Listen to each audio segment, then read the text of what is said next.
place, London.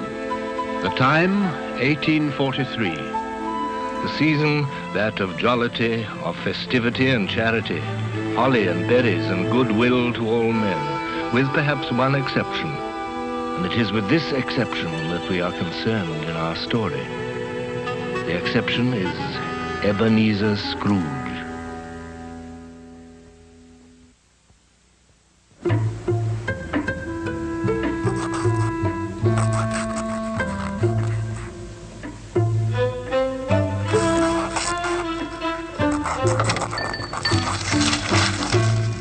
A Merry Christmas, Uncle. God save you. Humbug. Christmas a humbug, Uncle? You don't mean that, I'm sure. Oh, but I do. Merry Christmas? What reason have you to be merry? You're poor enough. Well, come then, what reason have you to be morose? You're rich enough. Bah! Humbug. Don't be cross, Uncle. What else can I be? Out upon a Merry Christmas. If I could work my will, every idiot who'd go back with Merry Christmas on his lips should be boiled in his own pudding and buried with a stake of holly through his heart. Uncle! Keep Christmas in your own way and let me keep it in mine. Don't be angry, Uncle. Come, dine with us tomorrow. Never. No, good afternoon. I'm sorry with all my heart to find you so resolute. But I'll keep my Christmas humor to the last. So, a Merry Christmas, Uncle, and a Happy New Year. Good afternoon. And a Merry Christmas, Mr. Cratchit. Merry Christmas, sir. Good afternoon. Scrooge and Marley's, I believe. Have I the pleasure of addressing Mr. Scrooge or Mr. Marley? Mr. Marley has died 7 years ago this very night. At this festive season of the year, Mr. Scrooge, a few of us are endeavouring to raise a fund to buy the poor some meat and drink and means of warmth. But are there no prisons? Plenty of prisons. And the treadmill and the poor law, the union workhouses, they in full vigour then? Both very busy, sir. Oh, I was afraid from what you said at first that something had occurred to stop them in their useful course.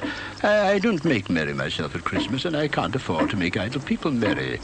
Yes, I know you'll tell me that many can't go there, and many would rather die. Well, we'd better do that than decrease the surplus population. Good afternoon, gentlemen. Good afternoon. You'll want all day tomorrow, I suppose, hmm? If quite convenient, sir. It's not convenient, and it's not fair. If I was to stop you half a crown for it, you'd think yourself ill-used, I'll be bound, hmm? And yet you don't think me ill-used when I pay a day's wages for no work. It's only once a year, sir. Well, that's a poor excuse for picking a man's pocket every 25th of December. You'll be here all the earlier the next morning. Even the blind man's dog knew old Scrooge and avoided him. Scrooge kept all humanity at a distance and liked it that way.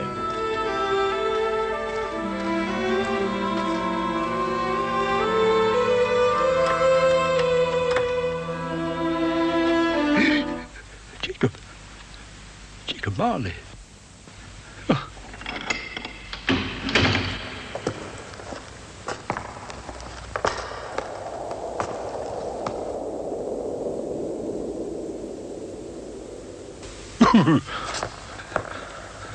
Humbug. Humbug.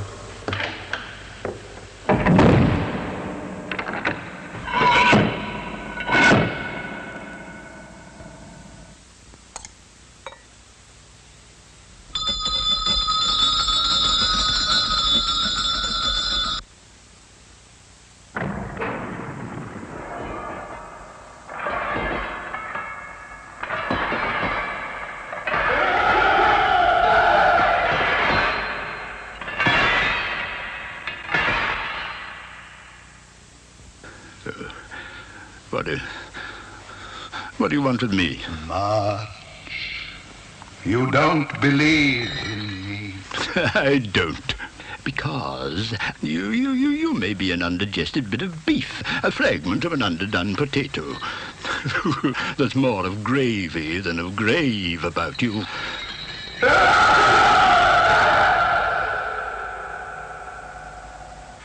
I wear the chain I forged in life. I made it link by link and yard by yard.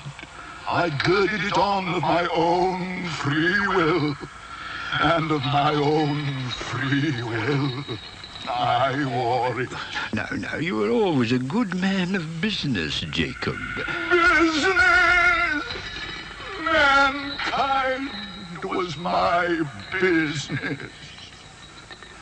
Why did I walk through crowds of fellow beings with my eyes turned down, and never raise them to that blessed star which led the wise men to a poor abode? Hear me. I will. I am here tonight to warn you that you have yet a chance of escaping my fate. Ebenezer, you will be haunted by 3 spirits. Expect the first tomorrow when the bell tolls 1. Expect the second on the next night at the same hour. The third upon the next night when the last stroke of 12 has ceased to vibrate.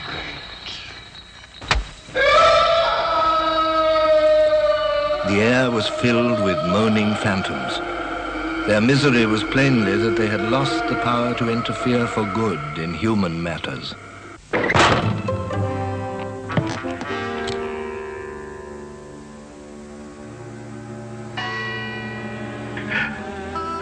Scrooge awoke to the chimes of a neighboring clock.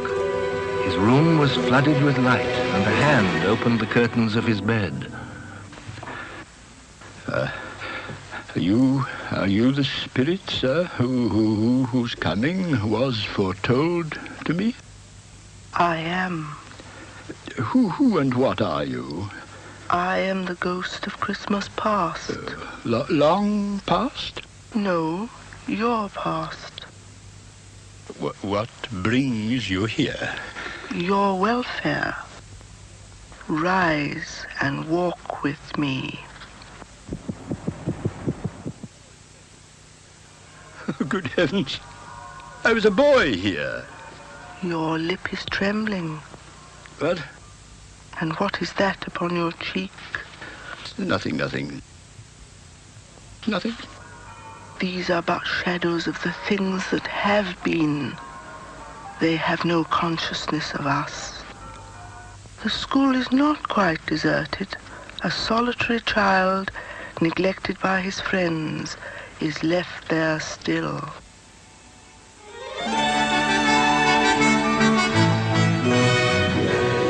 Oh, poor boy. Let us see another Christmas. Do you know this place? Know it? I was apprenticed here. Oh, why, it's old Fezziwig. It's Fezziwig, alive again. Yo-ho, my boys. No more work tonight. Christmas Eve, Dick. Christmas, Ebenezer. Clear the way, my lad. Shut up, Ebenezer. Merry Christmas to you. Hilly-ho, my lad. He was very much attached to me.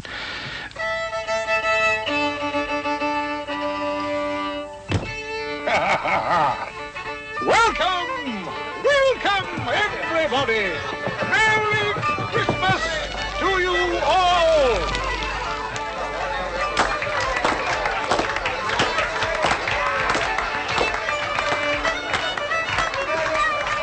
A small matter to make these silly folks so full of gratitude. Small? Why, is it not? He has spent but a few pounds of your mortal money, 3 or 4 perhaps. But it isn't that, Spirit. He had the power to render us happy or unhappy, to make our service light or burdensome, of pleasure or of toil. My time grows short, quick. You are changed. You fear the world too much. There is nothing as hard as poverty, so I pursue wealth. I have seen your nobler aspirations fall off one by one until the master passion, gain, engrosses you. Our contract is an old one. I can release you. Have I ever sought release? In words? No, never. In what then? In a changed nature, in an altered spirit. May you be happy in the life you have chosen. Oh, Spirit, why would you delight to torture me? I told you these were shadows of the things that have been, that they are what they are. Do not blame me. Take me back. Haunt me no longer.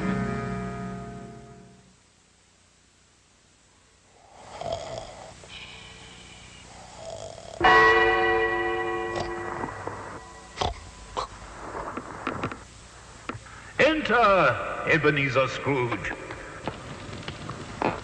Come in and know me better, man. I am the ghost of Christmas present. You have never seen the like of me before. Spirit, conduct me where you will. If you have aught to teach me, well, let me profit by it. Touch my robe.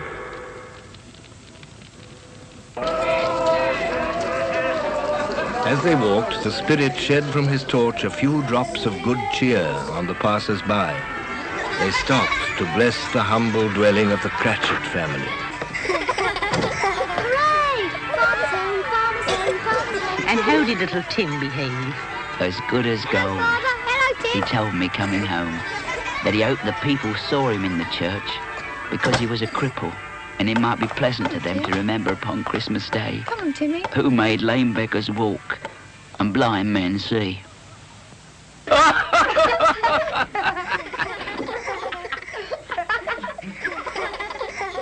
The little boy is lost in the snow. The little boy's lost in the snow. Are they? A Merry Christmas to us all, my dears. God bless us. God bless us, everyone. God bless us. God blesses everyone. Spirit, tell me if Tiny Tim will live. I see a vacant seat in the poor chimney corner, and a crutch without an owner, carefully preserved. No. If these shadows remain unaltered by the future, the child will die. No. What then? If he be like to die, he had better do it. Don't. And decrease the surplus population. Oh, God. To hear the insect on the leaf pronouncing on the too much life among his hungry brothers in the dust. What place is this? A place where miners live, who labor in the bowels of the earth. But they know me. See? God rest ye merry gentlemen, let nothing you dismay. Remember Christ our Savior was born on Christmas Day to save us souls from Satan.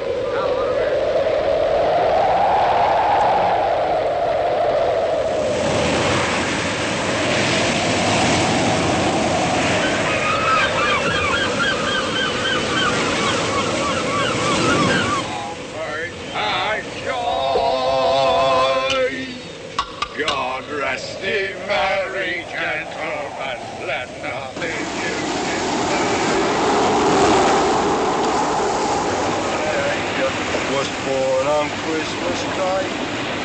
no save us all from Satan's path when we have gone astray.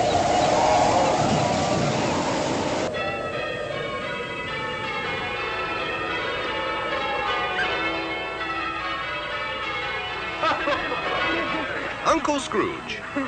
He's given us plenty of merriment, I'm sure. And it would be ungrateful not to drink his health. And I say, Uncle Scrooge. Uncle Scrooge. A Merry Christmas and a Happy New Year to the old man, whatever he is.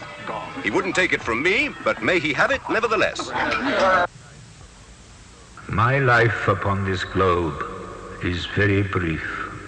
It ends tonight, at midnight. Forgive me, but I see something strange. Look here. Look, down here. Oh, Spirit, are they yours? They are man's, and they cling to me. This boy is ignorance. This girl is want. Beware them both, but most of all, beware this boy. Have they no refuge? No resource? Are there no prisons? Are there no workhouses? I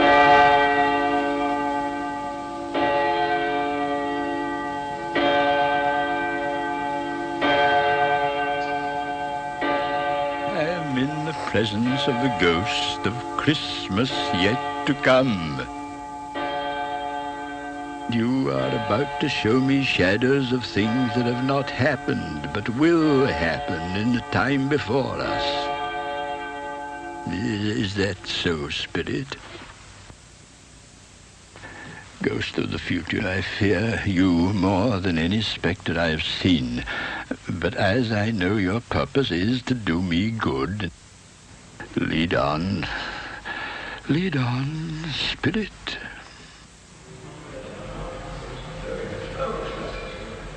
Old Scratch has got his own at last, I hear. Why, what was the matter with him? God knows. It's likely to be a very cheap funeral. I don't mind going if a lunch is provided, but I must be fed.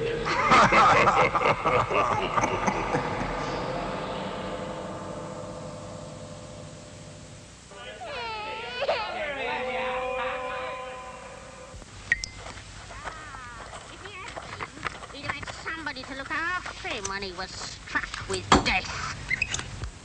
Come into the parlour. Come into the parlour. Come into the parlour. Come on. Open that bundle, old Joe.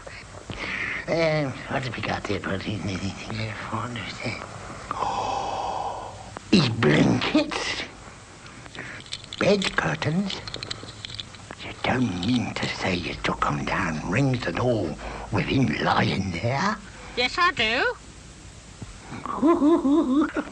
If he wanted to keep him after he was dead, why wasn't he natural in his lifetime? It's a judgment on him. Spirit, I see. Yet I do see. Oh, God, merciful heaven, what is this? Spirit, this is a fearful place. In leaving it, I'll not leave its lesson. Let us go. I understand you, and I would do it if I could, but I have not the power. Spirit, I have not the power. Let me see some tenderness connected with the death. My little child. My little child.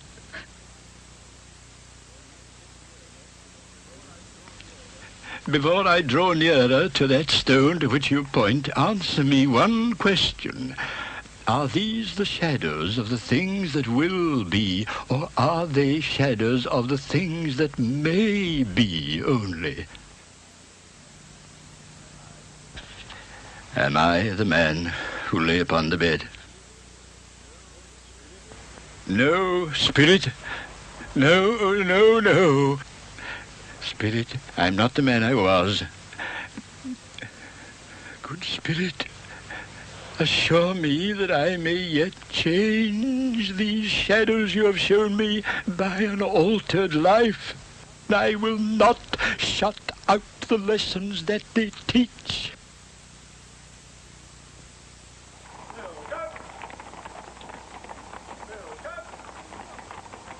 They're not torn down. Look, rings and all. Yes, I will live in the past, the present, and the future.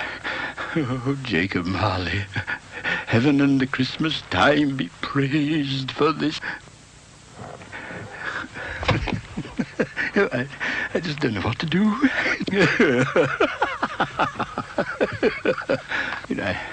I don't know what day of the month it is. I don't know how long I've been among the spirits. I don't know anything.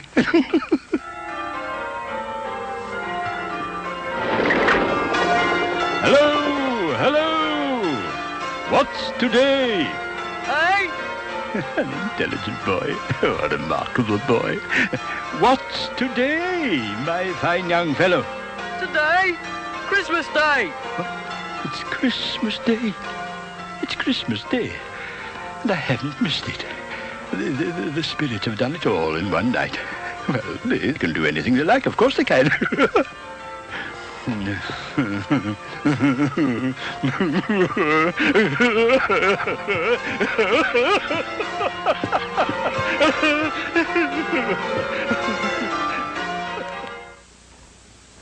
I scarcely ever looked at it before, but it's a wonderful knocker. I'll send it to Bob Cratchit. And he shan't know who sends it. My dear sir, how do you do? A Merry Christmas to you, sir. Mr. Scrooge? Yes. Well, allow me to ask your pardon. Will you come and see me? I will. I will. Oh, thank you. Oh, bless you. Is your master at home? Yes, sir. He's in the dining room along with mistress. Oh, thank you. I'll just go in myself. Fred. Well, bless my soul. Come in, Uncle. Come in, Uncle. Hello. And what do you mean by coming here at this time of day? I am very sorry, sir. It's only once a year, sir. It shall not be repeated. I was making rather merry yesterday, sir. Now, I'll tell you what, my friend. I am not going to stand for this sort of thing any longer. And therefore, I am about to raise your salary. A Merry Christmas, Bob. A Merry Christmas. I will raise your salary, Bob, and endeavor to assist your struggling family. And we'll discuss your affairs this very afternoon, Bob. Scrooge was better than his word. He did all he had promised and more. And to Tiny Tim, who did not die, he was a second father. It was said thereafter that Ebenezer Scrooge knew how to keep Christmas well, if any man alive possessed that knowledge.